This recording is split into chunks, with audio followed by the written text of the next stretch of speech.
Hi guys, I hope you're doing awesome. So I did a video last week, a timeless video on retrogrades, and I did promise you guys that I'd do one on Chiron. Chiron, I is probably the second one that I get asked most about. Especially a lot of you do know I'm an evolutionary astrologer, and in evolutionary astrology, we look at astrology through the lens of psychology. And so for me, it all begins with Chiron. Chiron happens to be the wounded healer, right? A lot of you guys know about him as the wounded healer. Is he an asteroid? Is he a centaur? Who knows, right? Right now, they're calling him a centaur, but he is a real body in the sky, and he represents our deep wounds, emotional, physical, as well as psychological. But keep in mind, these are lifelong placements, rather, right? So it could manifest as an actual wound or illness at one part of your life. It could manifest as an emotional wound at another part of your life. You know, once you understand really who Chiron is in your chart, it's much easier to sort of piece together how he's showing up for you. Now, this is an extremely large topic. And the reason I say that is today's video, first of all, is just going to basically explain what it means to have Chiron in each of the houses and or signs, okay? And I'll explain that. This is not going to be a video per se on how to actually heal your Chiron wound, okay? I'm going to address it a bit at the end. I'm going to pull up my chart. I'm going to show you on mine, right? Because I don't want to violate anyone else's. I could violate myself. I don't care. You guys are free to know me. And I'm just going to show you really quickly like how to think about this. Is all about giving you seeds for thought. This is about validating a lot of these deep wounds that almost feel not tangible, right? Things that you've been carrying your whole life. It is the key. We call Chiron the trauma key. Very important to understand in the chart. Again, for me, it all begins with Chiron. These are our deep childhood wounds. These are our deepest fears. It's these things that we do need to ultimately unlock, look at, and deal with in our life, right? It never goes away, but we can certainly progress forward, right? Psychologically as we go through. Um, and the same way as you know, Chiron might represent these wounds, he also represents healing. So wherever he's found in our chart, right, in that sign and that house, we become healers, especially after our second Chiron return. Now, what is a Chiron return? We have three really in our lifetime. One when we're very young, one when we're a little more middle-aged, and the third one when we're much older in life. Chiron takes around 7 years, loosey-goosey 7 years. Sometimes it's a little more, sometimes it's a bit less. It depends on the time period that we're in. But generally speaking, around 7 years, right? Those of you who have Chiron in Aries in your birth chart or Chiron in the first house, even if it's in a different sign, if it's in the first house, you're having your Chiron return according to your house placement because Aries rules the first house.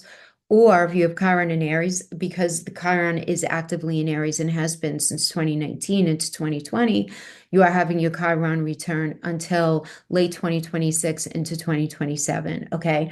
And a lot of you are like, oh, okay. So those have been weird years, right? A lot of you say that. A lot of you may have your Chiron in Pisces. I happen to have mine cusped. I'm going to show you what that means in my chart. But what mine is at 29 degrees. I was just looking at it. Remind myself, it's 28, 29 degrees. So if you have Chiron at like 27, 28, 29 degrees in a sign, in a house, you have to say, okay, I don't only have it in this house and this sign. I also have it in the next house and the next sign as well, right? We sort of discussed this last week when we were talking about retrogrades. So 27, 28, 29, 0, 1, or 2 degrees, we have to look at both of those signs, okay? Very important. And it's never just looking at the sign. It's also about looking at the house placement, understanding what sign rules that house, and understanding that your Chiron is in that space as well. Okay, so you have to understand what it means to have it in that sign as well. So, for example, my Chiron is cusping at 29 degrees in my third house into my fourth house. What is the third house landlord is Gemini. So, I experience, and the fourth house is Cancer. So, I experience my Chiron through the lens of Gemini and Cancer as well, not only Pisces and Aries, right? Real blessed with having that. There does end up being like a culminating interpretation if you do have a cusp. I don't want you to be bummed out if you have a cusp into different areas. It's just let's just say it's even a more specific message for you. There are ways of unpacking your Chiron wound. There are ways of healing it. Saturn is incredibly important in the house. Uranus is very important in the house, in the chart rather, when it comes to this. And we'll talk at the end of the video when we go to my chart. I can explain to you how I worked on healing my Chiron, okay, through my chart. And you guys could do the same thing. I think a lot of you are probably going to want a separate video on how to heal that Chiron energy. So I think I'm going to do a series of it. But let's start with Chiron, right? I'm not going to get into the mythology of him. This is going to be too long a video as it is, but let's just understand that he is a beautiful energy. Did not intend on hurting himself, but he did. Did not intend on bringing poison into his system, but he did. It was almost kind of like put upon him because of circumstance. Okay. So if we understand it from that way, our Chiron wounds are typically not only we bring them into this life with us, but they're typically completely solidified in our energy between the ages of 7 and 8. So between like the second and third grade, if we're in traditional schooling, but it's between our seventh and our eighth year where it becomes solidified. Now, it's very important that we understand that while Chiron, our deepest Chiron, it does manifest primarily coming from an early life experience in addition to past life experience. But if you don't agree, if you don't believe in that, that's fine. It's just these are experiences that you have, right, at an earlier part of your life. This isn't about blaming. This is not about blaming. It's not even about forgiving. It's just not. It's about recognizing that I, as a soul, came into this life with its own lessons and its own agenda that it needs to address. It doesn't matter how many siblings you had, all of you could have had very different experiences. It's not about that. And as well-meaning as your caretakers may have been, and remember, even our parents and our grandparents and our caretakers all have their own charts that they need to deal with, right? But it doesn't mean bad, good, or whatever. It's about putting it in context. It's about saying, I feel this way about myself because this and this and this were my experience. I'm not going to blame person A, B, and C because there's no value add in that. It's more about understanding why I feel this way and why I've taken those feelings and I've let those feelings drive many of the choices that I've made in my life, many of the relationships that I've chosen to get into, and my sense of self-perception and my self-concept and my self-esteem, right? And it's just about understanding. Right. Again, and very often when we're working through our Chiron wound, going backwards is necessary. And it's not about going back, especially if you have your Chiron in Aries or if you have your Chiron in the first house, that placement happens to be the most resistant to seeing the value in looking back. It's like, look, everybody did the best they knew how. Toothpaste is out of the tube, can't undo it. What's the point? Totally get it. Totally get it. And all of that is very healthy in many, many ways, of course, right? We want to forgive. We want to be able to accept such circumstances. All of that's great, but it doesn't have anything to do with Chiron. Chiron is a very deep wound that needs to be not only called out, but it needs to be nurtured and it needs to be healed. It does. It needs to be healed. It needs to be loved into a healthy space. And we're actually the only ones who are able to do it. So let's unpack, what this means. Again, it's very connected to wounds, but it's very connected to teaching as well. Because wherever your Chiron is, whether we're looking at, because I want you to look at both. You're going to look at the sign and then you're going to look at in your birth chart, and then you're going to look at the house placement, and then I'm going to put it in the list. Which house is it in? Make sure you're looking at that sign as well. Okay. And if you're cusped, you're going to be looking at all four. Right. So for me, I would have to look at, because mine, when I look at my chart, it's Chiron and Pisces, but I have it at 29 degrees. So I also have my Chiron in Aries. So I have to look at Pisces and Aries, and then I have to look at third house, Gemini rules it, and then Cancer, fourth house, right? So I have to look at all four. Okay. So do you if you have a cusp at either 27, 28, 29, 0, 1, or 2 degrees. Okay. And we could even take it up to 3 degrees. I would say 3 degrees. Let's go 3 degrees on each side. But this is it's very important, guys, as we go through this. I want you to think about a very open heart and understand that it's about integrating. You want to be able to integrate that pain as well as that wisdom, because man, there's a lot of wisdom that comes out, especially during our Chiron return. So Chiron return, again, is when Chiron comes back to that sign in that very space that it is in your own birth chart. And you're going to feel it very heavy while it's within 10 degrees on each side, right? So for me, my Chiron is at 29 degrees. Anything that was at 20, from all the way down to 19 degrees of Chiron and Pisces, all the way going into that Aries energy, anything all the way up to 9 degrees, that Chiron and Aries energy, right? Now, Chiron right now is far beyond that. So I'm really officially out of my Chiron return, thank goodness, because life is very weird during your Chiron return. You know that it's heaviest when you're having your return in the sign. It's heavy when you're having it according to your house placement as well, but a little less so, okay? We're a lot wiser, right, after these experiences. And I'll explain, right, what a lot of these mean as we go along. But I don't want you to look at this as like a negative thing, because we all have it. This is where you are meant to be a teacher. This is where you're meant to evolve as a soul. This area is where you're meant to become the most wise. You're going to just become incredibly wise in this way. And Chiron's influence encourages introspection as well as acceptance of your vulnerabilities, right? As just being a part of the human experience. And that ultimately is going to promote resiliency and growth within you. Now, before we get into these, and I'm going to do a quick run through of just each sign and sort of like the tag, right, that I give to each one. I want you to remember that if you have your Chiron retrograde, I'm not going to go into that. Just check out the video that I did last week on the retrogrades. I have it all queued up into chapters. Just go and click on that Chiron retrograde just to remind yourself what it means, right, in your energy. But without further ado, let's get into this.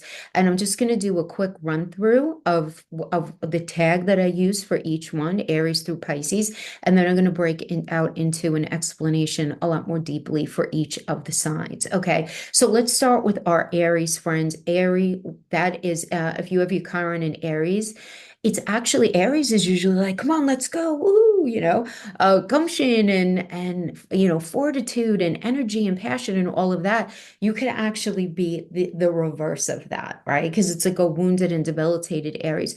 So this is wound of self. It's wounds related to your identity and self-assertion.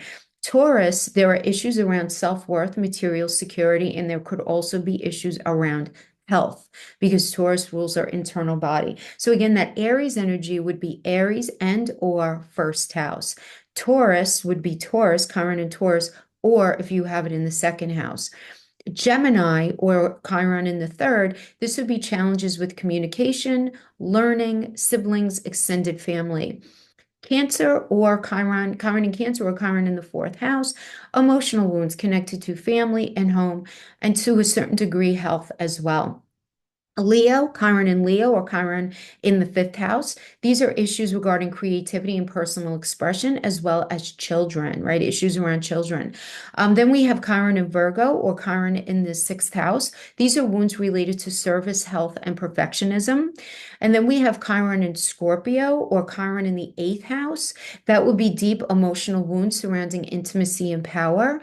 And then Chiron in Sagittarius or Chiron in the ninth house. These would be issues related to beliefs, freedom, exploration, and even father energy as well.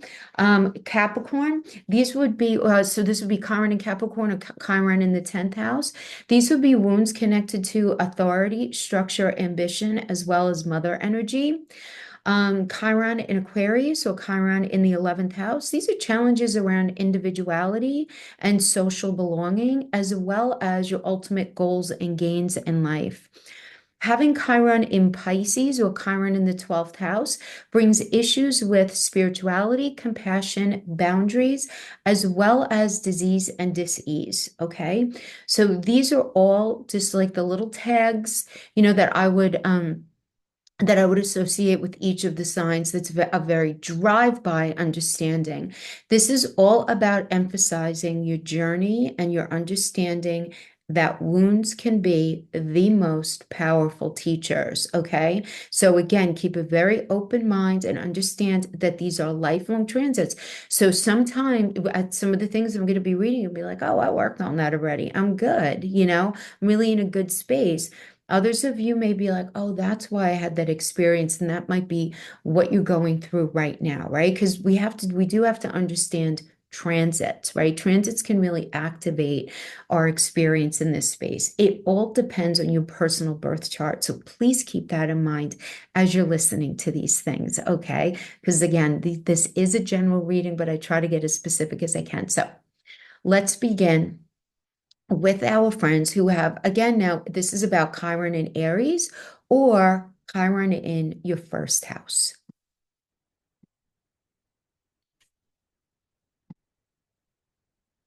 Okay, so for those of you who have Chiron in Aries or Chiron in the first house, this is the wound of self. Now, again, Chiron is that wounded healer, is an extremely underrated, very important centaur, is what we now call him. You can still call him an asteroid if you want. It doesn't really matter. People are still debating. It doesn't really matter, but yeah, we all have him somewhere. And even though the wound that he brings can be really uncomfortable and very painful, it absolutely is meant to be transformed and used for good. And we all have our Chiron placements for a reason. We have all of our placements for a reason, really, right? But this transformation process is super important, right? Otherwise, and looking at this, right, to transform it, because otherwise we might feel that this wound deep down is just there for our entire life. And we never really address it because we don't really understand it. And no one feels good living with the negative effects of Chiron their whole life. No one. It's just, there's no way that you can. It's kind of always there.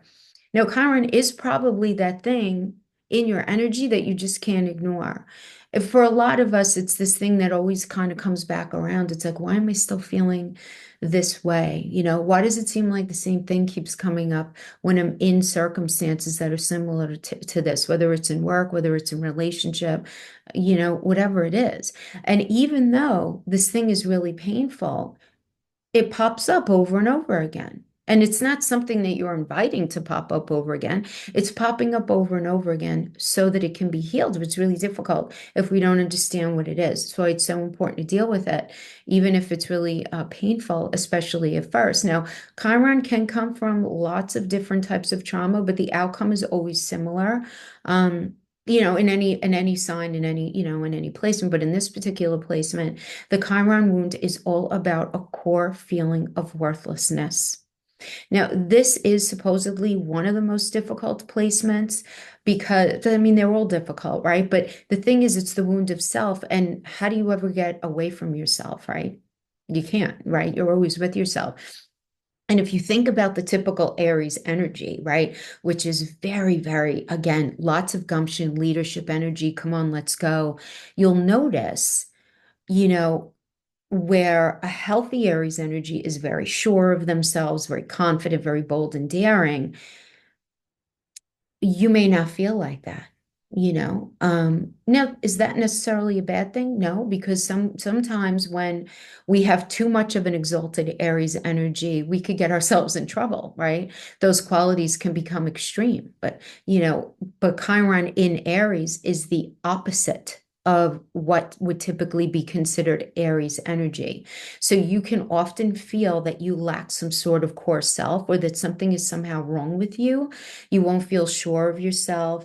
You may not feel very confident. You may feel that you are unfocused, uncentered, or that you just generally don't belong in a situation. You may see everyone else in life moving along at a really good clip, or like with a specific purpose, or like they have a level of assuredness where they understand where it is that they're going. And you can easily feel like you weren't really given one. It's like, I don't know, I'm like living my life, but I'm not sure if I'm going in the direction that I'm actually supposed to be going. So that can make you feel really trepidatious about, oh, did I get into the right occupation? Am I studying the right thing? Am I in the right relationship? Am I connected with the right people? Right. But above all of this, and very deep down, you may feel that you actually shouldn't even be here. Like you don't, not that you don't belong here, but that you actually don't even have a right to exist, right? That you're somehow broken, or that you're somehow a mistake. And the shame from that wound can make it so difficult to actually acknowledge it and begin to heal it. Sometimes it's easier to not look at that, to say, no, no, no, because this is the thing. Chiron hangs out here, right? And then you could try to rationalize him up here. And then there's going to be that disconnect where you could say, no, I should belong. I should be happy. I should be more brave. But so this needs to be healed first. Otherwise, you're going to be going after circumstances and relationships that don't make you feel good about yourself, right? Because if you have your Chiron and Aries, that wound of self, you understand yourself as being broken.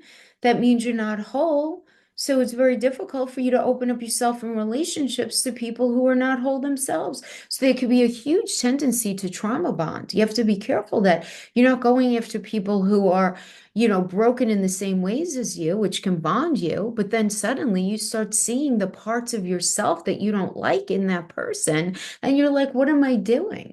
You know what I'm saying? It could be very easy to get yourself into relationships that you know aren't good for you, but you stay in them anyway because you don't feel worthy of more than that, right? So it can be very, very difficult to heal. Now, where does it come from? Past life, early childhood, take your pick, a little bit of both.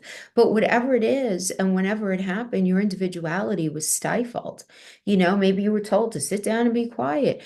Even if it was appropriate for whatever was going on in life, that doesn't change the way it made your soul feel, right? So during a series of interactions, you were taught that your individual beliefs, your needs, your wants, they were bad, or you were wrong for having them. And you basically learned that individuality is not a good thing, and that there was something wrong with you for actually having the beliefs that you engaged with, you know, and for thinking the way that you did. And you learned that you didn't have the right to be yourself without conditions and without apology. Now, I find that this wound can show up a lot after people have had like a lot of group interaction. So this could be, maybe you come from a very large family, right? Where you had to just kind of go along to get along, or you were raised in a very militant environment. Whatever it was, you didn't feel like you had enough say, or the say that you had was ignored, or you were hushed, or you were told, again, you don't matter. And maybe not even in so many words. Now, sometimes this wound has to do with parents. I find that some parents made the child feel as though, your parents may have made you feel like that, you had something very special about you that was bad. You had a unique quality, but it was bad, right? It wasn't good. It wasn't honored. It wasn't celebrated, or that you had qualities that needed to be stifled, okay, or pushed down. This happens a lot of times when children, again, had to be seen and not heard, or where some sort of gender role was very strictly enforced, some sort of cultural role had to be very strictly enforced. again, it could be a combination of that early experience or past life. But the idea here is you want to remember Chiron in Aries or Chiron in the first. None of us in life are meant to be doormats, but we're also not meant to attack other people. Neither of those two reactions will make you feel good for the long haul or to fix that deep struggle that's going on inside of you. So the difficulty with healing this wound is that you are very, very resilient. I mean, you really are a warrior. And it's that resiliency, though, that makes you very comfortable to avoid talking about the pain. You'd rather keep forging forward. And this is more than any other placement, as I mentioned in the beginning of the video, the one where I say going backwards is the key to being able to go forwards. It is part of the process of moving ahead. You may feel that there's something wrong with you or that there's something useless about you or even destructive. And this is really painful, but it does have to be faced head on in order for you to work through the wound. And you need to realize that there's some sort of false belief going on within you, some sort of false narrative is running under your surface. And that's the problem. And where you have some sort of belief, the false narrative is about you have some sort of belief about yourself that just isn't true. Because obviously you do deserve to be here and you are amazing. And that's not true. What Chiron is telling you, especially during your Chiron return, you're going to have circumstances come up that are so painful so that you could be sort of taken down to the studs and realize how amazing you are. The last thing you should be doing is attaching your value and your sense of self to a relationship, a job, or anything else outside of you, right? Now, you need to make an impact on the world. You feel that, but you need to find your own unique purpose. And it most likely will not be something that easily blends in with the crowd, but it's really important um, to the growth of other people, right, out there in the world, that you sort of figure out where it is that you belong, because you're meant to heal people. You're meant to be a healer in one way or another. Now, maybe it's through medicine, or maybe it's through spiritual work, whatever it is. This is what it is that you're doing. But just pay attention to the fact that while you're working on your Chiron wound, you could feel a great deal of suppressed anger, especially since this placement is associated with fire, right? That's completely normal. Just do your best to express it in a non-destructive, healthy way, such as journaling, exercising, seeing a therapist, whatever it is. And just keep in mind, Chiron wounds are never going to completely heal, but they can be addressed and transmuted to create something really wonderful. And you will learn it's through these wounds and the process, obviously, of dealing with them, that you'll find your unique purpose and you'll start to feel like you exist for a specific reason. And I often see people with this placement go on to become amazing healers, whether this is physically, mentally, emotionally, or just metaphorically, because they're able to recognize when others feel that pain and they feel this sense of self-worth due to having experienced it yourself, right? You could be extremely kind and caring towards others once you deal with your own pain instead of completely identifying with it, right? You don't want to just keep identifying with it. Or you keep saying these false narratives to yourself. If you're feeling lost about where to begin, really focus on trying to heal it and calling out where it could be from. So, you check out the end of the video when I talk about the relationship of Saturn and Uranus and how we can work the houses 3 degrees away from each side, 3 houses rather, from each side. But, hopefully that helped you guys, those of you who have Chiron in Aries and Chiron in the first. Chiron in Taurus or Chiron in the second house. This is the wound of loss. This could be the wound of, it can deal with your finances. It could deal with your possessions, your stability, your ability to feel stable. Taurus does also rule our internal body. So it can manifest at times in your life as dealing with some sort of, challenges having to do with health. Okay. Again, you want to look at that Chiron and Taurus if you have it there, but also pay attention to the house placement. Um, Now, this location in your chart, right, connected to Taurus and/or the second house, is about values, sensuality, material possessions, moving slowly yet consistently through life. It's very stable energy. And so there could be this manifestation of a significant amount of insecurity around any of these areas. So with Chiron here, you will be afraid of losing something, whether it's safety, money, possessions, abundance, or love. Could even be your health, right? You can go through any lengths of avoiding, losing your home, losing your routine, losing the relationships closest to you, your favorite possessions, money, whatever it is, right? But you're real. I mean, it's real, guys, right? I mean, some people can be very, um, scared of losing money or losing their security and stability.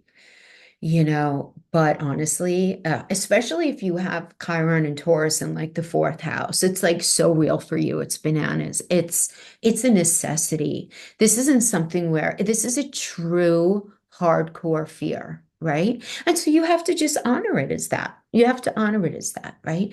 And even if you have all the money in the world, whatever that means, right? Or what you perceive to be as plenty of money, right? You can actually struggle. And I work with a lot of people who have a lot of money and they have this, it's very real, where they wait for the rug to be pulled out from underneath them. They fear something coming along and truncating all of that. Maybe it's not money, maybe it's relationships, right? Whatever it is in that particular area, you have to be careful of that and be very mindful. Because you're always searching for safety and security. Could be through material possessions, values, but you never feel totally secure because material possessions will never be fulfilling enough, right? They'll just never feel like it's enough. Now, let's talk about how this wound can show itself, right? There can be within you a very deep-seated fear of loss that can show itself in a couple of ways. You might try clinging to security by setting very strict guidelines with yourself and other people, other relationships in your life. Another way it could manifest is through the idea of hoarding. Now, hoarding wears many different hats. You could hoard items, obviously, like that's the most common way, but you can hoard values. You could be out of fear. It's like, no, no, no, I have to believe this. This is what I need. You could hoard security. You can demand things from other people, right? Whether it's physically or emotionally, in order to feel safe. That's a version of hoarding, right? Where you're very demanding. No, I need this from you. This is what I need. Otherwise, I'm not going to be okay. Now, this could be the typical Taurus who avoids all risks, lives an extremely frugal lifestyle, and refuses to give. Alternatively, though, you could become a little extreme while trying to live the good life and surrounding yourself with a lot of possessions, a lot of material comfort, so that you feel like you're never really lacking anything. Okay? Sometimes this wound can be about how you appear to the world, right? You may want to be seen as beautiful or smart or important in some way, like a specific way, or have an intense fear of being ordinary, right? Where you find yourself trying to highlight where you're different. I'm different than other people. I have this special quality, whatever it is. It's all the same wound, all of it. It's that you're afraid of being nothing to the world and experiencing some sort of lack due to that, right? And you need admiration in order to keep going. And you're afraid of having to face yourself and what you feel like you lack inside. And that's normal because that's a scary thing. And you could go to any lengths to keep those important to you around. Anything that's going to bring you that security. And like most chironic wounds, the expression can go to either extreme. Again, living either very frugally or becoming a spendthrift. How you actually express the wound depends obviously on your own psychology and other factors in your chart, but it all stems from that same initial hurt inside. Now, where does it come from? This wound is created through the experience of an intense lack of something. So this could have happened in a past life or present life very early on and could result from a lot of different situations. But whatever it is, at some point, you were severely deprived, whether of physical, emotional, or spiritual properties that were necessary for you. You weren't built up enough by your parents, maybe, or maybe there was financial insecurity or food insecurity, or there were a lot of challenges having to do with your ancestral patterning. I mean, there are all so many different ways that this could show up, but that those properties were not given to you in the way that you needed on a soul level. Okay, just a bunch of different ways that this could play out. But maybe you grew up poor, or you lost your parents early, or you had parents who provided the necessary things, but maybe they didn't give you what you needed emotionally. So you have to look to where you feel the most like neglected and deprived, and you're going to be able to figure out what the whys and hows of that current energy. And even if you didn't experience any lack in your current life, you have to think of what you're subconsciously afraid to lose. What are you scared of losing subconsciously? It might not even make any sense. It doesn't have to make sense. It doesn't, because it's Chiron, right? And see if that fits into your chart in some way, right? But you do have to go with your gut. Sometimes someone's Chiron is very obviously created during childhood, while other times it's not so obvious. So, with the qualities of the wounds there, that recognition is important, to understand, okay? But it is that wound of worth. It can be connected to money. Now, if you have your Chiron in Taurus, or if you have it in the second house, understand that after Aries, which is what we're in right now, you're going to start gearing up over these next 2 years for your Chiron return. And that will be for the next 7 years, right? And there are ways of, preparing yourself for it, although never wholly so. Okay, never wholly so. Sometimes it's just wisdom that needs to come through our life experiences. Okay, my friends, I hope this was helpful in some way. See you next time. Bye-bye. Hey guys, so for you guys, Chiron in Gemini or Chiron in the third house. This would be the wound of words, sibling, extended family, as well as learning, okay? Learning and speaking. So let's talk about this. Now, every Chiron wound is important, first of all. It doesn't matter where it is, right? Chiron in Gemini has the tendency to really affect an individual's schooling, career, social social standing or social engagement, I guess we could say, and self-esteem, right? And right, it's very connected to the pain that's experienced through siblings, cousins, aunts, and uncles, anything connected to early schooling, those early friendships and relationships, the way you think, the way you learn, the way you speak, right? All of those energies there, right? The need to discover and heal this wound is very important, but it's also very strong in your energy, right? So if you have your Chiron in Gemini or in the third house or in the third house, you want to heal it. Whereas Chiron in Aries would be very happy to not look at it. Chiron in Gemini wants to heal it. Just gonna take some water. Wants to heal it. Really, it's all about it. Now, this wound comes from feeling unintelligent, stupid. I don't like that word, but you could feel that way at certain points in your life, especially in your earlier life. You can have a fear of coming off as that, less than in some way, unable to properly communicate. Now, this can manifest in several different ways, but it always feels the same inside. At your core, you feel different from others due to communication, intelligence, and or very often family situations. Now, this can be due to moving to a foreign country without speaking the language, a speech impediment, social anxiety, a lisp or a stutter, some sort of learning disability, not having education as a child, or not really embracing education as a child, or you simply being told that you weren't intelligent. This can make you feel somehow different and less than when you're around your siblings or extended family, or even other peers in school. You may have felt like very like less than, when it comes to school stuff with your peers when you were younger. It could. I mean, there's a certain way that it can manifest. Sometimes you just can't communicate the ideas in your head to others the way that you intend, or at least in the way that makes sense to other people. You could feel very misunderstood. Guys, I'm just going to say it straight up. This could be major scapegoating energy. Major. People you could be scapegoated with your Chiron and Gemini and your Chiron, especially in the third house, right? Um, that's just something that you are likely going to deal with in life. If you have not dealt with it already, you will be, okay?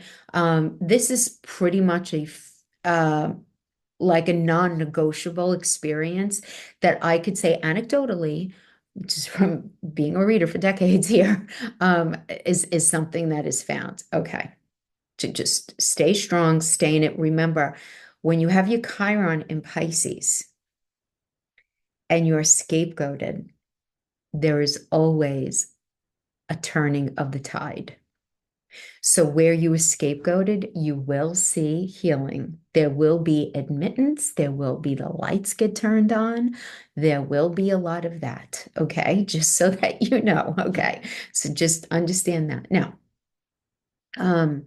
but yeah, I mean, you could feel uneducated. You could feel ignorant. You could feel, and you could be it's very sensitive to people making you feel that way or calling that out within you, if that's even a thing for you. Now, the following two ways are the most common manifestations. You might feel that others with more education, more intelligence, and better communication skills are somehow better than you, or at least far above you, and you could put them on quite the pedestal, right? This could be one way.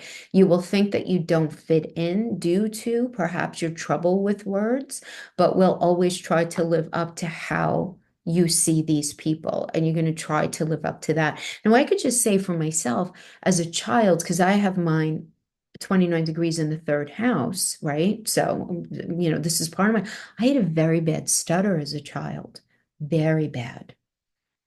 And that made me feel extremely insecure in my schooling.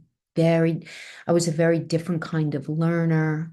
I had I was very different than my siblings because my Chiron is in Pisces. I had a very bad blood disease as a child where I was hospitalized, right? For a long time, from when I was 8 until I was almost 5 years old. I didn't even live with my family. I was in the hospital. And so, abandonment, right? That Chiron in Pisces, I've been left, the world doesn't have my back. But all the medication and all of the trauma of all of that, I stuttered and I developed a facial tic, and third house as well, facial tics, any sort of, people can have, uh, you know, if it's not a stutter or a lisp, a facial tic, these are not uncommon either, right? It's not only connected to education, it's not only connected to the ability to communicate. But it could certainly be that, right? Again, maybe you were born in a different country, right? Something like that, but never feeling like up to the space of everyone else because of that situation, right? So now alternatively, you might feel bitter towards people that you think are somehow better off than you, right? To the point where you can gossip about them, or you can slander them, or you could somehow put them down. You don't want to do this, right? But the pain is so raw and real, and it's so deep down, it's so real that you can't even help yourself from doing it until you recognize it and you shine light on that wound, right? Because, right, turning the sun is the best disinfectant, right? Shining some light on that area. And I often see this in people who struggle, right? Especially in those early environments, early education, or when a sibling or extended family member that had more of fill in the blank, right? Intelligence, money, security, safety, freedom, whatever it is, that energy of envy can come in. And it's because of this pain and that natural default, right, of bitterness that until we call out, this is what happens. Now, I do find that this chironic wound, more than other chironic wounds, can easily lead to depression, mental illness, substance abuse, right? Anything to sort of self-medicate.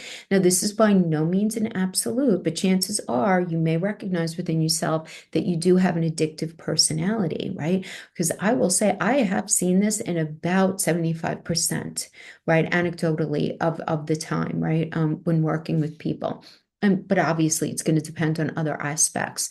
Now, if Chiron is placed for this to happen, I think it's more common, um, in Gemini, right? Because of the erratic and the dual nature of the sign, or that the dual nature of even the third house experience brings that, right? That's because it's almost like a confusing energy. Now, this one is a bit more general because it can develop from several different outlets. You may have been actually, you were told maybe straight up that you were stupid or not intelligent by, whoever, parents, teachers, friends, society, right? As a child, especially. Alternatively, maybe you were born with some sort of disability that made you feel unintelligent, right? It could have been, again, a learning disability. Like in my case, I had a very bad stutter and facial tech. Kids used to, um, they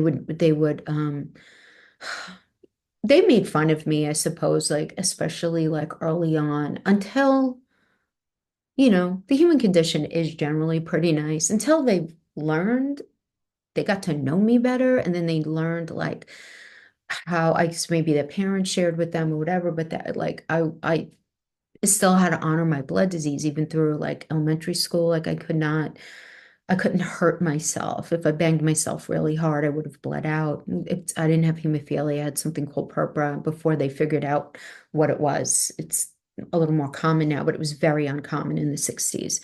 People died from it. And so, like that, they ended up getting nicer, but I was initially teased for these things, which is pretty mean, right? But, it is what it is. Some of you may have been raised in a home where there was a significant lack, right? Where the idea of to have or have not, was some sort of significant theme through childhood, right?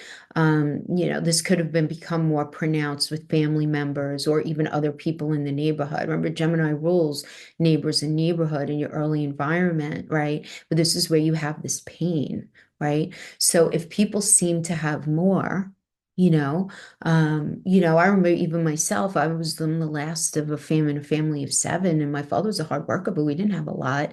But I was from an area that had a lot, right? My father broke his behind to be able to raise his family in a really nice area. But that area, all my friends, their families had a lot of money, and they were going to like Europe for the summer and here and there. And we would like do car trips, and to like another state. And that was great. I loved it. I didn't compare myself to them, but I could tell you that, there would be times where everyone else had money to do stuff and I just didn't have it. And that made me feel they weren't looking to hurt my feelings. It was just things that they took for granted. I couldn't.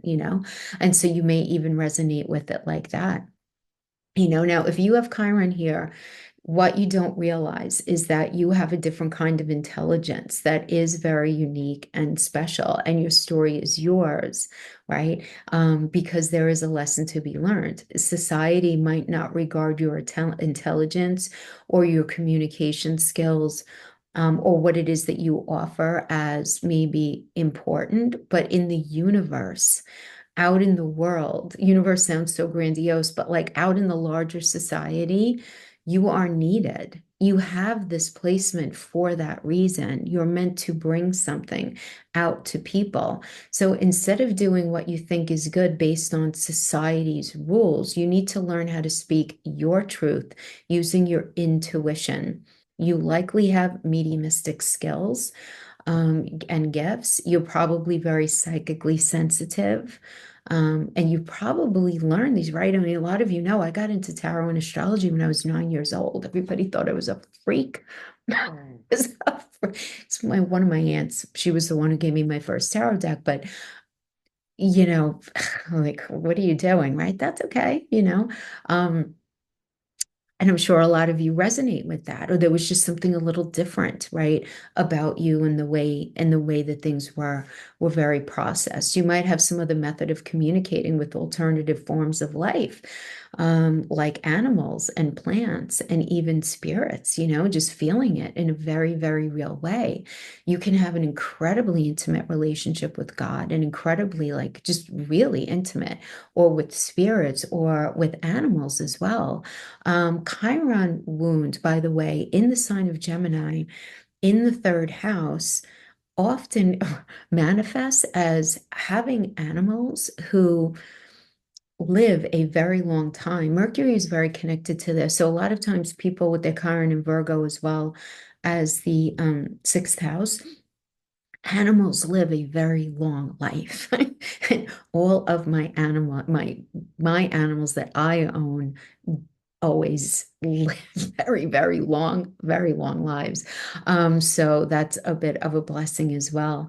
You might also communicate better through nonverbal means, meaning you might be a really talented artist or a beautiful writer, a great musician.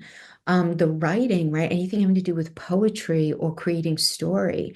And what you want to do is find and acknowledge that unique gift and use it. Do not throw it away. Do not keep ignoring it. You were given this placement for a reason. What type of advanced, different form of communication do you possess?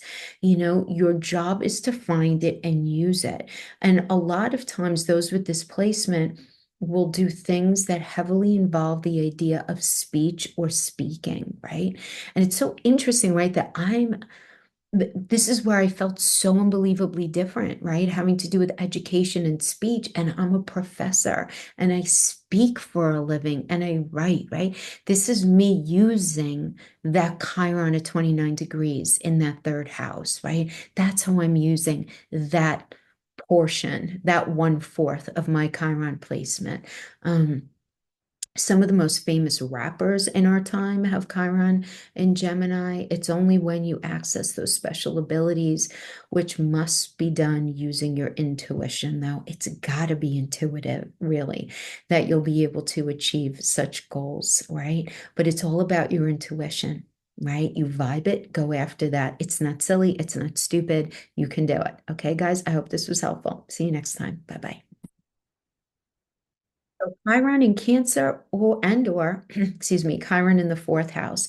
This is the wound of family. Now, Chiron is the wounded healer. So in this placement signifies that core wound that you develop at a very, very early age, even more so than any of the other signs, because that fourth house does represent your early first environment. And while Chiron can be pretty difficult wherever it is, it's also very useful to know and understand your Chiron and explore the wound around it in order to heal it. Otherwise, again, it's just going to keep coming up again and again.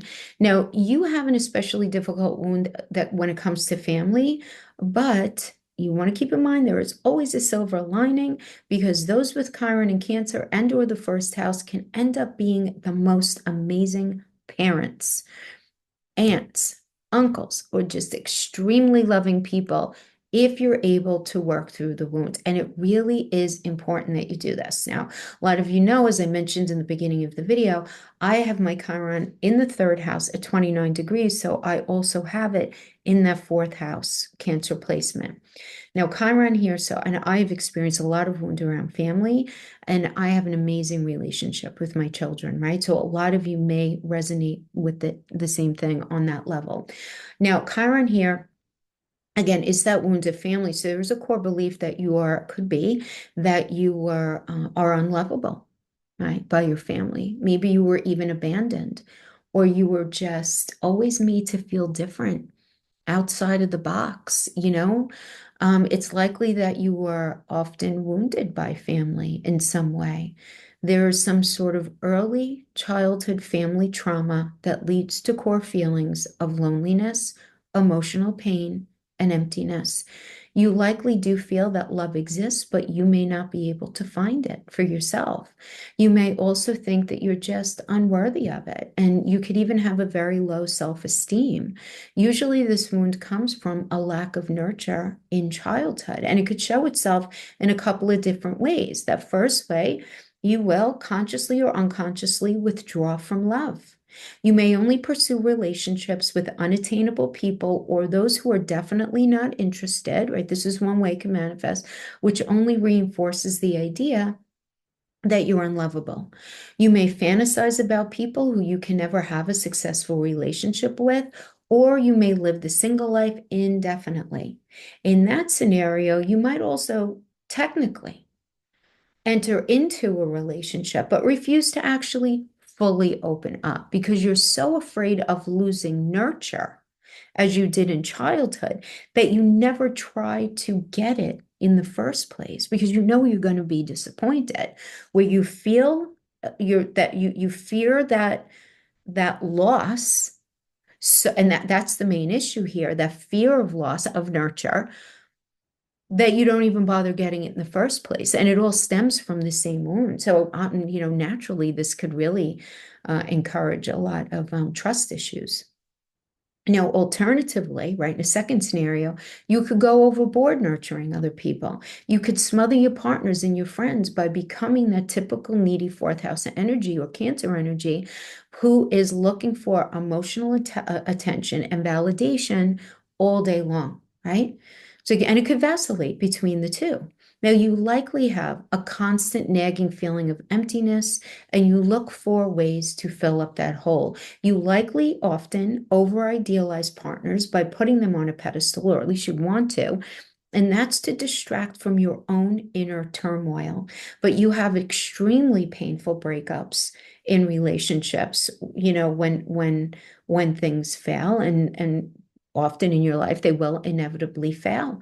When a relationship does end, you can easily feel as though you've lost everything. And it can be difficult for you to know how to exist without the other person or continuing in that situation because you used the relationship to compensate for your own wound. You are especially vulnerable around family. This hole inside of you feels extra painful around family members, and you may even act differently to try to gain some sort of praise, some sort of attention or love, when what you're really seeking is nurture and acceptance. You will probably go to any lengths to get love from other people, especially family and intimate friends. You may even pretend to be someone you're not. Self-sacrifice for others, lie, or delude yourself about who the other people really are.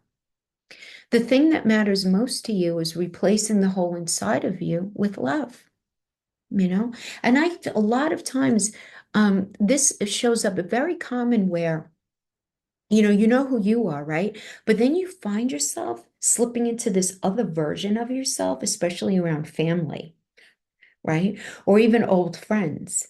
So you can almost feel yourself slipping into that outfit or that identity, And again, it's all based in fear. It's all based in fear. But where does it come from? Early experiences with family. Anyone with this placement has core issue with mother, right? For sure. But it's also possible to have this placement due to the father or the family in general. Now, the wound having to do with mother, it could just be, it doesn't mean that you had a bad relationship with your mother. It could be that you miss your mother, or you don't like how other people treat your mother, or you wish your mother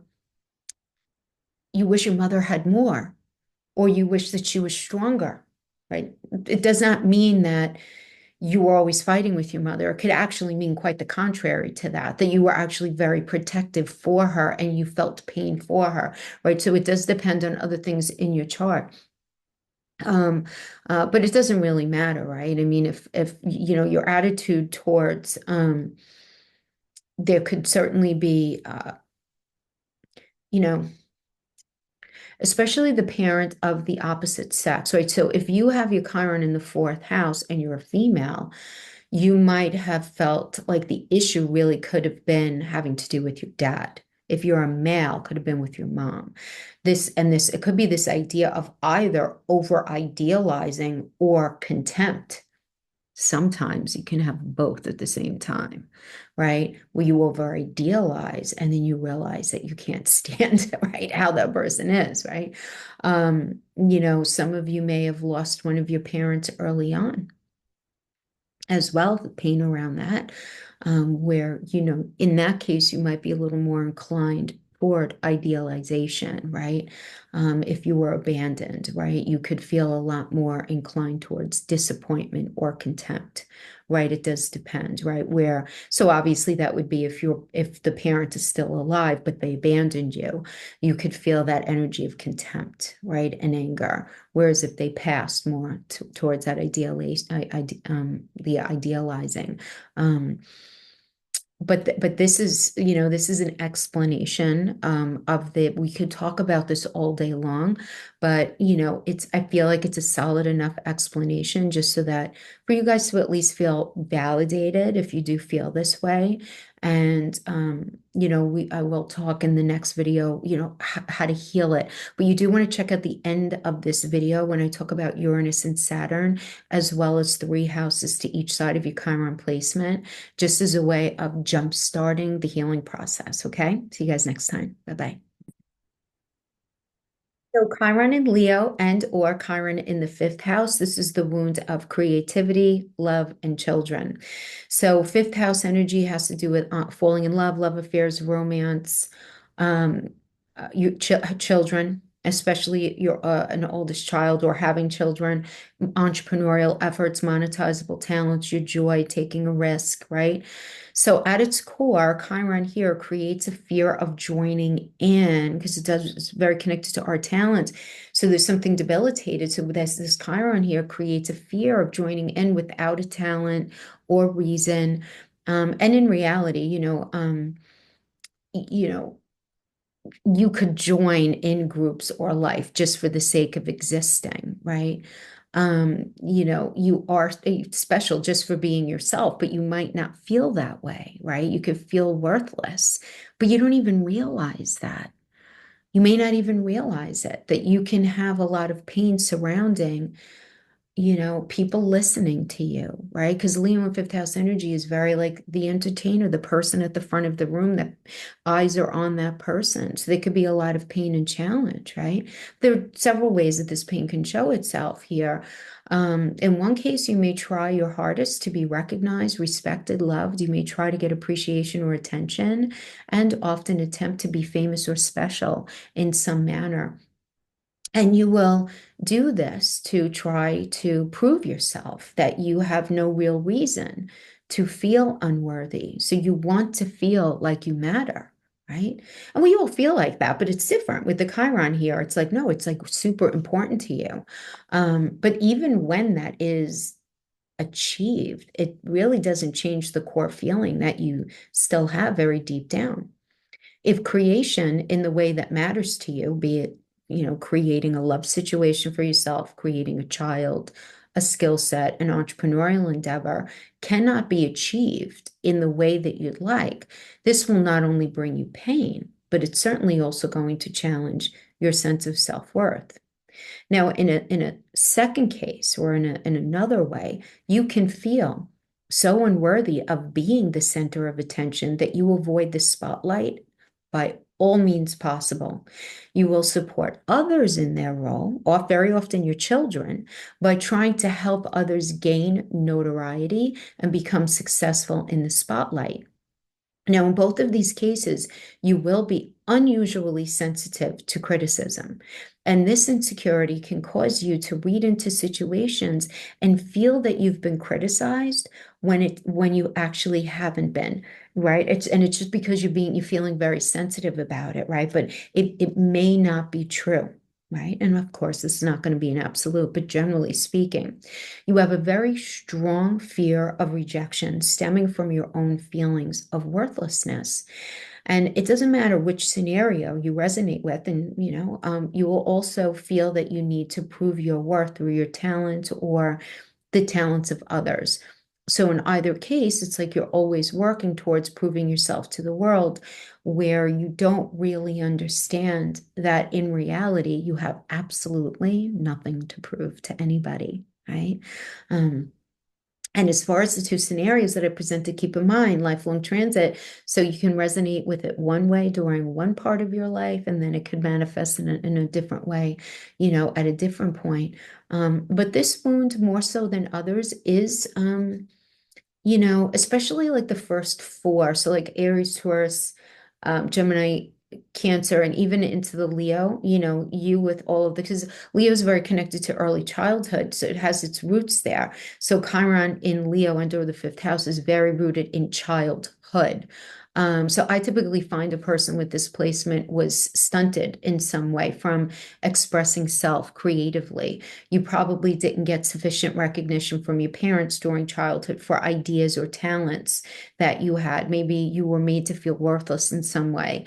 You had a very strong desire, but you didn't get that recognition to do something. Maybe it was in sports, or maybe it was having to do with friendships, whatever it is. You may have felt unimportant, unseen, or dismissed, where you just weren't noticed, or worse, you weren't you were noticed, but you were noticed in a bad way, such as, your parents remarking on the fact that maybe they believed you didn't have any talent, or that, anything that stifled that creativity, right? And so and that's very, very real. Now, that Chiron, especially Chiron return, because it's Leo fifth house energy, it could manifest as painful circumstances when it comes to relationships. Again, when it comes to challenges with fertility, challenges having to do with a business. But remember, wherever Chiron is, we're meant to gain a lot of wisdom, and we're also meant to gain a lot of healing. All right. This idea of healing. So there can be challenges with conception, but then you can heal by conceiving, or you can heal it in another way. There's another way, another approach, right? That will bring you joy and happiness ultimately, and bring that back around for healing, right? So hopefully that makes sense to you guys. Okay. Thanks for joining me. I'll see you guys next time. Bye-bye. So Chiron in Virgo and or the sixth house. This is the wound of perfection as well as health, guys, right? Because Virgo is the landlord of the sixth house, which is the house of health, body maintenance, our day-to-day work environment. But Virgo energy in and of itself is very, very, very critical, right? And it's this idea of perfection. So a lot of people with this wound overcompensate, right? Where there's this tendency to want to make up for this wound, right? Where so you have a very like sharp eye when it comes to noticing imperfections, right? So that's on the one hand, right? But on the other hand, you could feel like something is fundamentally wrong with you. And this wound relates to your self-worth. You might feel unclean, impure, fragmented, incomplete, or bad in some way. You probably get the sense that something basic about you, some fundamental part of you, is not good, is not okay, was made incorrectly, where you're very different, right? Sometimes you can try to hide this wound from the world, but you're always going to feel like something is wrong with you. And you're always going to, and more than that, you're going to worry that other people can see it, right? And again, because it's very connected to your health, you feel like something is just like wrong with you, having to do with your health, where you don't fit in, or you could feel like within the sixth house, you never really feel like you fit in your work environment. You never feel like you are exercising your responsibilities like totally the way that you're supposed to. And you probably try to achieve perfection because you want to fix whatever is wrong with you, where you try to deal with the wound by changing things that you feel are wrong or bad about yourself. So, for example, you might feel be really, really meticulous about your hair or your clothes or the way that you look, or you want to stay very up to date on the latest trends and the latest fashions. And you would just be like mortified if if you showed up at something dressed improperly or called out for something like that. Right. So, alternatively to that, though, you might be a perfectionist about the way that you speak to other people. You might study social graces and learn all the right things to say. And if you mess up once, you'll be like, oh my gosh, how did I say that? And you could ruminate about it again over and over in your head and be really horrified by it, like more so than the next person. You can be extremely fussy about your work life, where you work, those you work with, for who work for you. It's all Virgo sixth house. You can also be exceptionally particular about anything surrounding your pets. All right, anything surrounding your pets. So it's like, no, they have to eat this food, or maybe, take them to the, religiously to the vet or not, have a very maybe a holistic organic approach or whatever it is. I see this a lot where you're very particular because wherever Chiron is, we really do want to control. And our pets live in the sixth house and or our Virgo energy. Now, I do find that this placement can also manifest as obsessive compulsive disorder, or alternatively, an extreme messiness and disorganization. And you could actually be both of those things at once. Okay. Now, sometimes you'll swing back and forth if you're not both of those things at once.